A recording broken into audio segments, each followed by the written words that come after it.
Cuando el instante no basta, el análisis se encuentra con la realidad. Esto es Minuto a Minuto, más allá de la noticia, por Radio Monumental.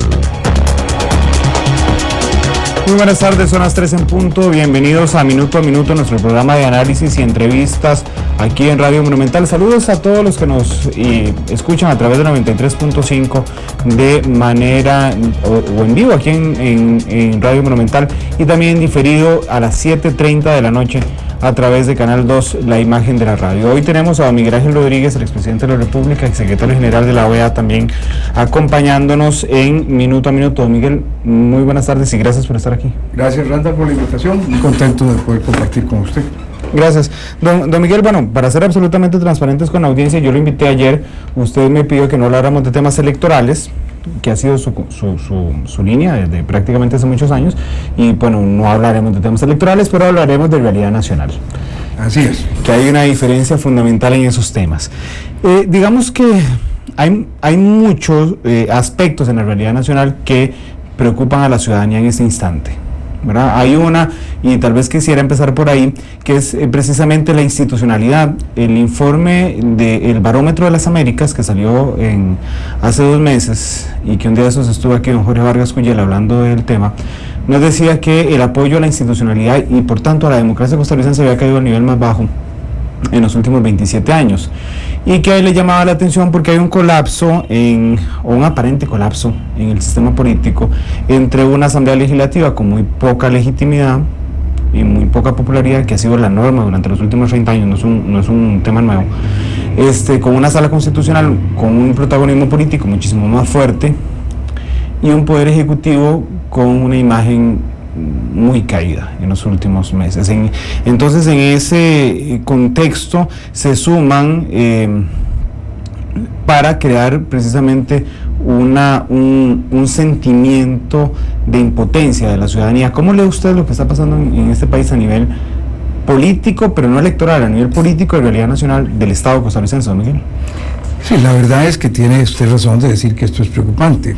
Si uno toma el Latinobarómetro de los últimos 10 años, se da cuenta que en ese periodo Costa Rica disminuye su aprecio por las instituciones y por la democracia, mientras en el promedio de América Latina aumenta. De manera que no es solo que este fenómeno, que hay mucho, es un fenómeno universal de disminución de la confianza en lo político. Esto se está dando en Europa, se está dando en Estados Unidos, se está dando en los países de Sudamérica. O sea, este es un fenómeno que tiene algunas aristas que son comunes a muchos países, pero si vemos nuestro país, en nuestro país es más serio. A nivel de ver las encuestas de opinión pública que son comparadas con otros países, en el nuestro se da un mayor deterioro. Yo he venido sosteniendo que este mayor deterioro local, o sea, hay algunas causas comunes a todos los países porque hay deterioro en todas partes, pero el mayor deterioro nuestro, yo he venido sosteniendo que se debe a muchas cosas, muchas circunstancias. 2, que a mi modo de ver han sido poco analizadas, porque estamos acostumbrados siempre a buscar las causas de los fenómenos en algo muy inmediato, algo que pasó hace poco, y no nos acostumbramos a pensar que hay cosas que tienen su impacto a través del tiempo. Y yo creo que hubo 2 fenómenos que tuvieron un gran impacto en el deterioro de la gobernabilidad en el sistema bipartidista, y que eso influyó posteriormente en la caída del aprecio por la política, los políticos del gobierno. El primero de ellos fue la reforma constitucional de 1969 de la no reelección presidencial. Yo estaba muy de acuerdo con esa reforma, fue parte del ministro del gobierno, José Joaquín Trejos, que propició esa reforma, pero yo creo que a todos se nos escapó, se nos fue de la mano, como ocurre tantas veces en la ingeniería social, por eso hay que tener tanto cuidado con los cambios que se hacen en las sociedades. Se nos fue de las manos que esto iba a traer una lucha por nuevos liderazgos en los partidos permanente. Durante un tiempo esto no se notó. ¿Por qué? Porque los antiguos presidentes seguían pudiendo ser candidatos, porque no los afectaba la prohibición. Pero conforme fue pasando el tiempo, esto empezó a tener efecto. Y yo creo que esto empezó a señalar sus efectos en el gobierno de don Rafael Ángel Calderón Fournier, cuando Liberación Nacional no se atrevió a darle el apoyo al PAE 3. Eso era una constante que se hacía en los distintos gobiernos. Cuando uno de los partidos estaba en el gobierno, las medidas difíciles que había que tomar las tenía que asumir, tenía que correr el riesgo político. El partido que estaba en la oposición lo dejaba pasarlas, pero hacía que le costara políticamente. Y eso es lógico, esa es la dinámica normal de las democracias presidencialistas bipartidistas. Pero ahí se rompió, en ese gobierno se rompió. Don José María Figueres no le dio el apoyo al PAI 3, porque si se lo daba podía perder la convención interna de su partido, porque las luchas por el liderazgo nuevo dentro del partido hacían que dentro de los partidos las cosas se polarizaran mucho más que la tendencia hacia el centro que tienen dos partidos en un sistema bipartidista. Y esto empezó a romper entonces el sistema de toma de decisiones que por 30 o 40 años, desde el 48 en adelante, había venido funcionando en el país. Un segundo elemento que causó un impacto negativo importante en la posibilidad de toma de decisiones fue la reforma que se hace en 1981 del reglamento de la Asamblea Legislativa. Hasta ese momento, con una moción de orden, se podía dar por terminado el debate de un asunto y someterlo de inmediato a votación. Entonces, un diputado presentaba una moción de orden, 2/3 de los diputados lo aprobaban, y si había 2/3 de votos, se paraba la discusión en ese mismo momento y se procedía a votar. Se reformaba el reglamento en lo concreto, para ese caso, en todo lo que tuviera que reformarse. Todos los procedimientos que no se hubieran llevado se suspendían y se pasaba a la votación. Y de esa manera se lograba que no pudiera haber 1, 2, 3, 5 diputados que paralizaran el Congreso, porque una mayoría de 2 calificada se podía poner de acuerdo en cualquier momento para llamar a votación a los temas. Y así se resolvieron por décadas en Costa Rica los hechos. Cuando esto dejó de funcionar, se empezó a hacer más complicada la cosa. Y esto se volvió todavía más complicado cuando ya para los 90 entra en funciones la Sala Constitucional. Y a mi modo de ver, la Sala Constitucional cometió un error que se ha mantenido, y que por cierto la Comisión de Notables que nombró doña Laura trató de ponerle una solución a esto y hace una propuesta concreta para mejorar este tema. Y es que la Sala ha pretendido que para el debate parlamentario rijan las normas de los procedimientos judiciales, y esto es imposible.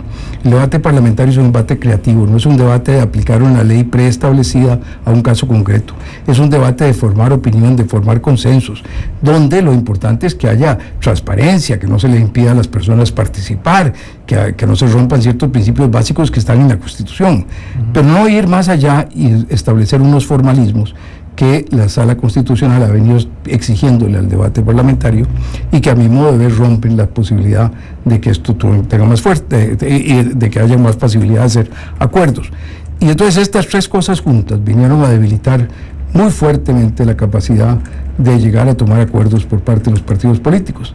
Esto lo habíamos visto ya en los años 90, por eso al inicio de mi gobierno yo llamé a la concertación, para tener un apoyo de la sociedad civil que le diera un apoyo a las posiciones que estábamos llevando de reformas de fondo que queríamos que se realizaran.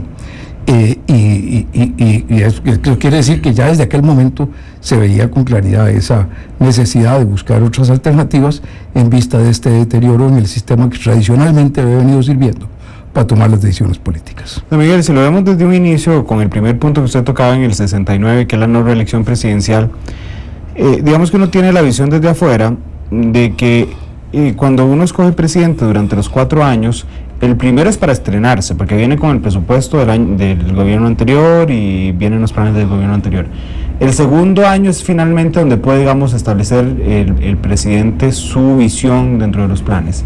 El tercero lo desarrolla, y el cuarto ya no lo puede hacer porque hay muchísimo ruido electoral en el ambiente. ¿Está de acuerdo en esta apreciación, don Miguel? En parte sí, Randall, en parte sí. Le digo que en parte porque la tarea de gobierno tiene 2 partes. Una tarea de gobierno es la ordinaria administración, eso es muy importante. La gente se lo olvida, pero el gobierno es como una empresa, la gerencia, los departamentos de la empresa, lo que tiene que funcionar, y eso tiene que funcionar todos los días y tiene que funcionar bien. Entonces, la tarea que haya que hacer en educación, o la tarea que haya que hacer en salud, o la tarea que haya que hacer en seguridad ciudadana, es una tarea de todos los días, y que desde el primer día el presidente y sus ministros tienen pleno derecho y plena responsabilidad para influir en cómo se lleve a cabo y hacer que se lleve a cabo de una mejor manera. De manera que no hay razón de que en estas tareas del ordinario gobierno, que es por lo menos la mitad de la tarea de gobierno, yo diría que es más que la mitad de la tarea de gobierno, que en estas tareas no tenemos por qué tener esas contemplaciones de que no puede hacerlo desde el principio, puede hacerlo desde el principio. El cambio de rumbo, las direcciones distintas, eso sí necesita estos tiempos que usted está señalando, y ahí eso sí entra en juego, pero no es para todo el gobierno. Entonces, en ese sentido, a mí me parece que sí es cierto que la tarea de gobierno es una tarea de la cual tiene responsabilidad los personeros que la están cumpliendo desde el primer día y hasta el último día. ¿Usted estaría de acuerdo en premiar a un buen presidente, es decir, en darle la posibilidad de reelegirse continuamente en un periodo? Yo creo que dentro de un sistema semiparlamentario como el que nosotros propusimos para resolver el tema del multipartidismo y volver a encontrar una manera de solución de problemas, que lo propusimos desde el año 2001, que lo volvió a proponer la Junta de Notables, que le recomienda esto a la señora Presidente. Dentro de un sistema de esos yo estoy de acuerdo en una reelección consecutiva. ¿Y poder quitar al presidente del Congreso? También, al presidente no, a los ministros. Bueno, sí, el tema es o llamar a elecciones antes, digamos, sería. El tema es, lo que nosotros propusimos y lo que proponen los notables, es que el Congreso puede dar un voto de censura con el cual el ministro de la Presidencia, que actuaría como una especie de primer ministro, y el gabinete tienen que renunciar, a no ser y el presidente nombrar un nuevo grupo que le sea aprobado por la Asamblea Legislativa, a no ser que el presidente decida que más bien va a llamar a elecciones anticipadas de diputados. Entonces es un balance. El Congreso puede llamar a cuentas al gobierno y decir, lo que ustedes están haciendo ya no cuenta con un respaldo parlamentario. Entonces, al no contar con un respaldo parlamentario, el gabinete tiene que caer. O el presidente puede decir, no, un momento, yo creo que lo que estamos haciendo está bien, ustedes son los equivocados, vamos a que el pueblo decida y vamos a unas elecciones de diputados para el resto del periodo para ver si el pueblo se decide por la tesis de los diputados o se decide por la tesis del presidente. Y eso es un balance que permitiría y obligaría a que el gobierno siempre tenga mayoría en el Congreso, que es de lo que se trata. Entonces esto obliga a que el gobierno trabaje para trabajar siempre con una mayoría, si no del propio partido, tiene que armar una coalición de gobierno.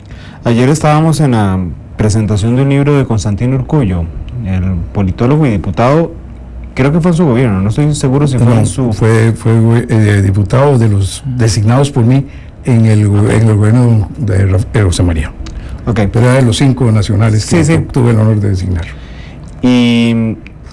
Y una persona cercana a usted, además, digamos, durante su gobierno, Miguel. Sí, por supuesto, formó parte del CAP, del Consejo de Asesores Presidenciales. El libro de don Constantino se llama Partidos y Lucha Política. Y entonces él plantea problemas en la realidad nacional, de los que estamos hablando precisamente. Pero, digamos, a la conclusión en la que llega, dice, bueno, ¿y dónde tienen que venir las soluciones? ¿Verdad? Porque es muy difícil que un gobierno se coma la bronca, por decirlo muy popularmente, de proponer algunos de esos cambios, como los propuso la Comisión de Notables, o que vengan de la Asamblea Legislativa. Entonces él dijo, bueno, tienen que venir de los partidos políticos, de forma que las estructuras de los partidos, la jerarquía de los partidos y los candidatos de los partidos estén convencidos de los cambios que hay que hacer y se lo presenten al pueblo. ¿Cuál es el papel no electoral, por supuesto, de los partidos políticos en estos cambios, don Miguel? Yo creo que tiene toda la razón, Constantino. El partido político, la tarea principal que tiene es encarnar unos ideales, una visión de país, unos instrumentos de gobierno que atraigan a los ciudadanos a darle el apoyo. Entonces el partido político es como el comal donde llegan distintos intereses, entra la manteca y los frijoles y la cebollita y el ajo y empezamos a preparar esos, y si le ponemos un poco de arroz hacemos un gallo pinto. Entonces el tema es que ahí cada uno de esos elementos son distintos. Los intereses del arroz son distintos que los de los frijoles y los de la cebolla, los del ajo y de los del aceite, pero el conjunto de esos intereses es lo que es el partido político, que tiene entonces una visión, y esa visión es la que llama al electorado para darle el apoyo a una manera de salir hacia adelante. Yo creo que este es uno de los problemas más serios que hemos tenido. Nuestro debate electoral se ha dirigido en los últimos años mucho más a desmerecer al contrario que hacer propuestas positivas. Entonces no ha habido campañas propositivas. Yo creo que las últimas campañas propositivas fue la campaña del 98, donde había una carta social cristiana de Costa Rica elaborada 3 años antes, que se conoció por todo el país, donde había un programa de gobierno con todos los detalles, incluyendo cosas como la apertura de los monopolios de telecomunicaciones, de electricidad, de seguros, la venta del Instituto de Seguros, la venta del Banco de Costa Rica, donde estaban las cosas dichas en papel, para que la gente los viera y llamando a un modelo de cómo cambiar. Eso no se pudo aprobar en muchas de las partes, pero en otras sí.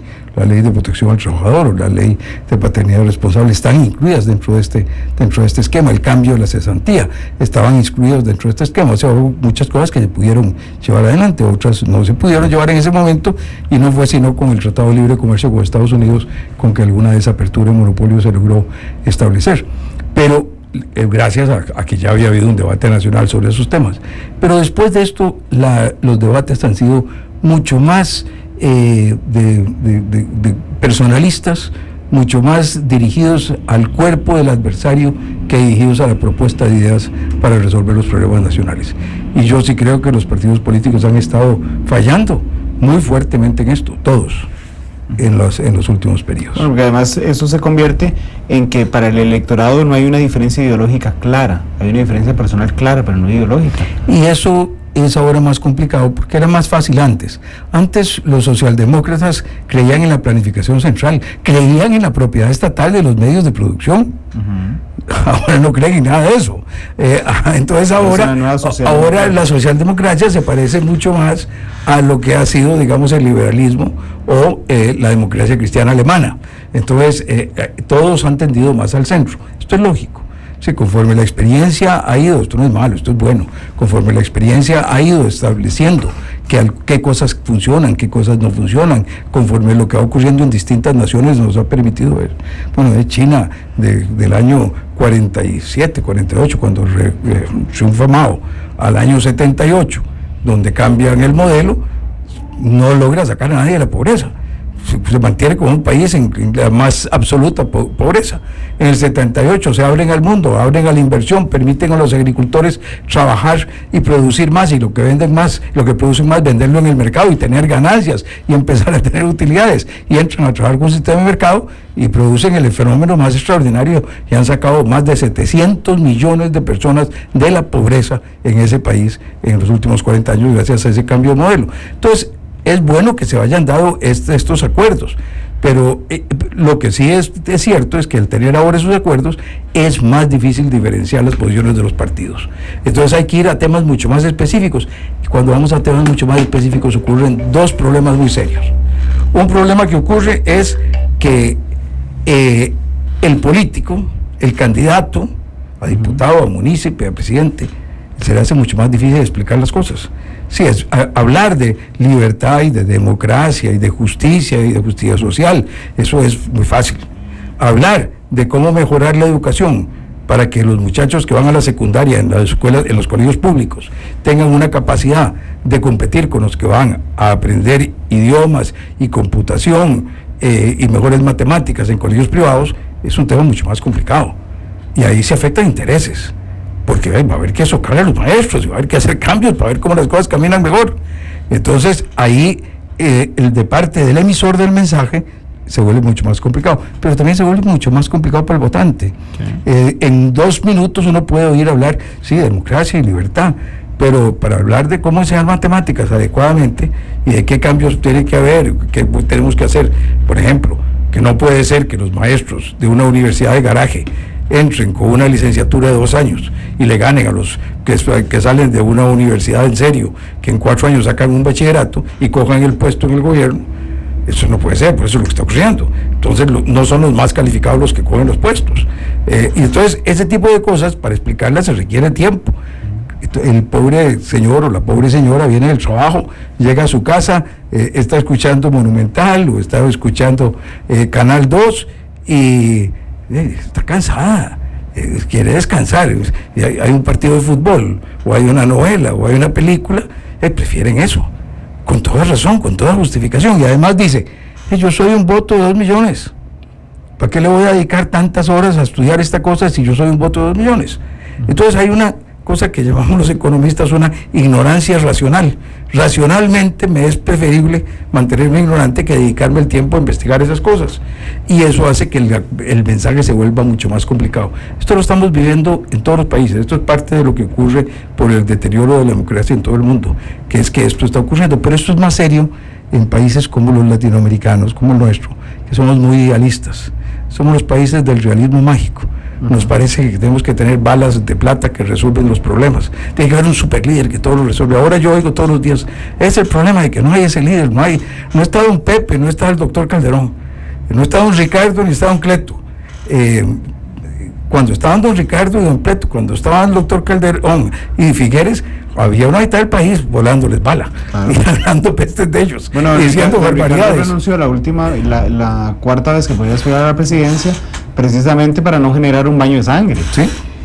Entonces, para que se usted cuenta que durante su vida ellos no tenían así como todo fácil. Sí, es que lo vemos muy fácil después. Claro.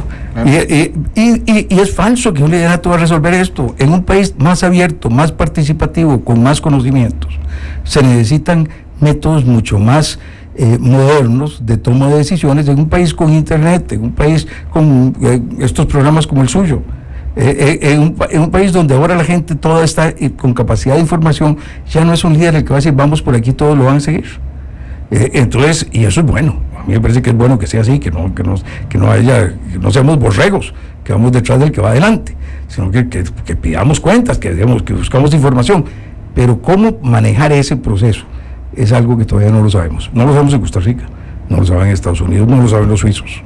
Es algo en que estamos elaborando, porque estamos viviendo en el medio de una revolución tecnológica y de una revolución de apertura de información como nunca antes habíamos tenido. Don Miguel, quiero no solo aprovechar al expresidente de la República, sino, y por eso lo presenté así, al exsecretario general de la OEA. Nos quedan 4 minutos de programa. La OEA votó anoche un reclamo a 4 países europeos por lo que le hicieron a Evo Morales, de no dejarlo aterrizar o no dejar ingresar a espacio aéreo por las sospechas de que traían a Snowden. Y por supuesto el caso de Snowden ha generado una crisis diplomática importante. Digamos que podría verse, ayer me decía Vladimir de la Cruz en una conversación, que era el enfrentamiento más violento de la Guerra Fría, diplomáticamente hablando, y entonces uno nota cómo hay una unión, y valga la repetición de palabras, de UNASUR, por ejemplo, a favor de Evo Morales. Costa Rica condena lo que le hicieron a Evo Morales, el ALBA condena lo que le hicieron a Evo Morales, la OEA condena lo que le hicieron a Evo Morales, pero uno no encuentra ese músculo que esperaría precisamente de la OEA, que se mostró la falta de músculo con el tema de Isla Calero cuando Costa Rica lo llevó, y que se muestra reiteradamente en la OEA. ¿Qué le parece la situación internacional de las Américas, don Miguel, y el músculo que tiene la OEA para el continente? Estamos pasando una etapa muy complicada. La OEA, cuando me tocaba a mí dirigirla, era una época muy importante en la que yo esperaba poder contar con un apoyo muy grande de los países que me habían electo unánimemente y donde yo tenía contacto con la mayor parte de los presidentes, de manera que podía tener una relación muy directa para lograr ese apoyo. En América ha habido cambios muy importantes. Brasil no es el Brasil de hace 30 años. Brasil es el Brasil del BRIC. Brasil es el Brasil del G20. México no es el México de hace unos años. México es el México de NAFTA y es el México del G20. Bueno, entonces eso quiere decir que estos países grandes ya tienen una relación directa con Estados Unidos y no necesitan la OEA para esa relación. Los Estados Unidos, sus intereses se han vuelto mucho más importantes en las zonas del Medio Oeste y en Asia y en el Pacífico de lo que ha sido su interés en América Latina en estos años. Los otros países como que no se han dado cuenta de que la necesidad que teníamos de recuperar una OEA para tener un instrumento fuerte. La OEA ha sido, a través de los 100 y pico de años de relaciones hemisféricas institucionalizadas desde la Unión Panamericana, la verdad es que ha sido extraordinaria. La creación de derecho internacional que se ha dado en la OEA solo es comparable con la que se ha dado en Europa. Y eso pues que hace ver que ha sido una cosa muy importante. El tener el sistema de derechos humanos que tenemos la Corte y la Comisión es algo extraordinario que se ha hecho. Si uno ve el mapa de América de 1900 y el de ahora, los cambios son muy pocos. Si ve el de Europa, ha cambiado 5 o 6 veces totalmente. O sea que hemos evitado aquí algún tipo de conflictos que en otros continentes no se han podido evitar. O si ve el de África o si ve el de Asia, pasa lo mismo. Entonces, ha tenido cosas muy importantes, pero llegaba el momento en que los países teníamos que tomarla en nuestras manos. Nosotros no podemos tener una OEA fuerte si los Estados Unidos la pagan. Nosotros no podemos tener una OEA fuerte si para los proyectos más importantes hay que pedirle plata a los europeos o a los escandinavos para que lo manejen. Si los países latinoamericanos no están dispuestos a tomar la OEA en sus manos, a asumir la responsabilidad del presupuesto en proporción a sus producciones con Estados Unidos y Canadá, pero todos en la misma manera, y a generar lo suficiente para tener un sistema de derechos humanos de tiempo completo, y a tener un sistema político que me tocó establecer. La organización de hoy día de la OEA sale de una organización que yo hice en el primer día de mis funciones, porque cuando yo llegué habían 27 jefaturas que respondían al secretario general, y el secretario general nombraba asesores para los casos concretos, entonces no quedaba ni memoria institucional. Es una institución que requiere un cambio, una toma de fuerza muy importante, y cada vez es más difícil porque los actores más importantes están actuando como si no la necesitaran. La ningunean. Tenemos que volver a convencer a Canadá, a Estados Unidos, a Brasil, a México, a Colombia, a Argentina, a Perú, a los grandes y a los chiquitos, de que nos interesa la OEA para tener relaciones adecuadas, civilizadas y crear buen derecho interamericano. Don Miguel, muchas gracias por estar aquí esta tarde. Se nos acabó el tiempo y nos queda un montón de temas pendientes, así que lo vamos a invitar a volverse a tomar un café con nosotros de realidad nacional y de temas americanos también. Me interesa mucho. La semana pasada y antepasada que estuve en Europa y en África, en contacto con diputados y parlamentarios del Partido Popular de España, de los partidos italianos, del Canadá. La visión de los temas que se tiene afuera es muy profunda y están realmente replanteándose las cosas, y yo creo que nosotros no nos podemos quedar atrás. Costa Rica no se puede quedar atrás. Don Miguel, le abrimos los micrófonos la próxima vez, de una vez invitado. Muchas gracias, don Randall. Gracias a usted, más bien gracias a ustedes también que nos acompañaron esta tarde. Mañana tendremos un programa muy interesante, los invitamos a estar aquí. Don Ernesto Ginesta, él es el magistrado más joven de la Sala Constitucional, pero además es el redactor de un voto que la Sala votó unánimemente la semana pasada, donde reconoce el derecho a la paz, pero además va muy profundo y le genera algunas obligaciones al Estado costarricense que las conocerán ustedes mañana. Feliz tarde. Cuando el instante no basta, el análisis se encuentra con la realidad. Esto fue Minuto a Minuto, más allá de la noticia, por Radio Monumental.